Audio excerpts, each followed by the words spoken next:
Kansas State is tackling some major problems, and we're talking issues off the field. Water challenges are a problem statewide. They may look different from west to east, but as we tell you this weekend, the university is taking the lead to tackle water resource challenges in more impactful ways.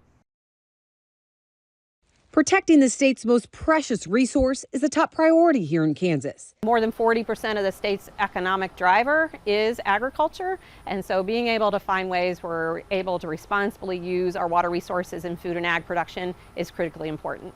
Spanning more than 82,000 square miles wide, Kansas is the 15th largest state by area, and the water needs and availability are drastically different from east to west. In Kansas, it's particularly important because in western Kansas, the Ogallala High Plains is severely depleted. So we know if we don't change our actions in the next 50 years, it'll be 70% depleted. Eastern Kansas, with our surface water, we don't change our actions, we lose more than 40% of our storage capacity to sedimentation. Susan Metzger is the director of the Kansas Water Institute. She says ensuring Kansas has a reliable water supply spawned a new idea, creating a statewide initiative led by Kansas State University. The Kansas Water Institute was officially launched as a university-level institute at K-State last fall with the launch of our Next Gen strategic plan.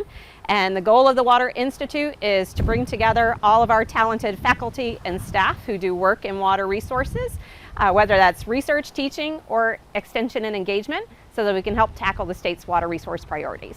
The work here is defined by the state's water plan with 5 guiding principles, which include addressing the declines of the Ogallala High Plains aquifer, looking at sedimentation in reservoirs, water quality across the state, the ability to be resilient to extreme events like drought and flood, as well as making sure all of Kansas residents have a strong understanding of the water resources. It basically identifies the highest priorities related to water resources in the state, and then also how are we going to direct all of our resources, whether that's state funding or federal funding or people power, to address those challenges.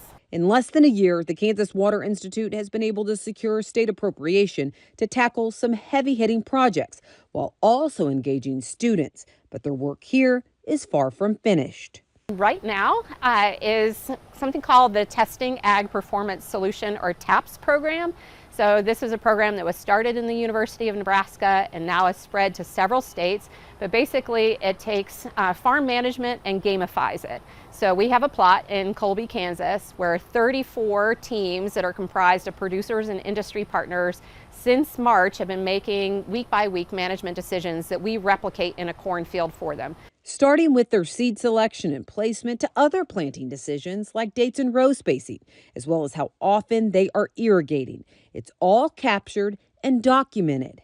They tell us every week what they want to do, including their crop insurance and their marketing. We replicate it in the field, and here pretty soon we're going to harvest that crop and be able to award prizes for the most profitable with the least amount of inputs. So you can imagine just the wealth of data that comes out of a program like that, and then the engagement that you have people when you get to gamify and reduce some risk of farm management decisions. With all that data and information, the team then taps into resources of researchers on campus. The TAPS program is helpful for advancing technology adoption, different approaches of water management.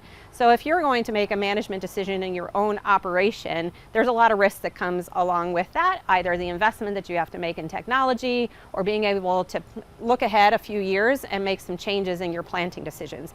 But if you can try those management decisions without that risk through the TAPS program, then you can feel more confident making the decision changes in your larger operation. All of this research will then be harvested to help create a plan to preserve water across Kansas, which will no doubt be a challenge. But it will also ensure farming and raising livestock here will continue to be the bedrock of Kansas for future generations. There's also real beauty in that too. So if we're able to identify research solutions, management solutions, policy solutions that work for the diversity of water resources in Kansas, you can just imagine how replicable it could be throughout the nation and world. When we come back, looking back while moving forward. It was a major milestone for one cattle-focused event this week, and we're here to experience it all. College Roadshow this weekend. Register now for the Milk Business Conference, December 10th and 11th in Vegas, for a chance to win tickets to the National Finals Rodeo while in town.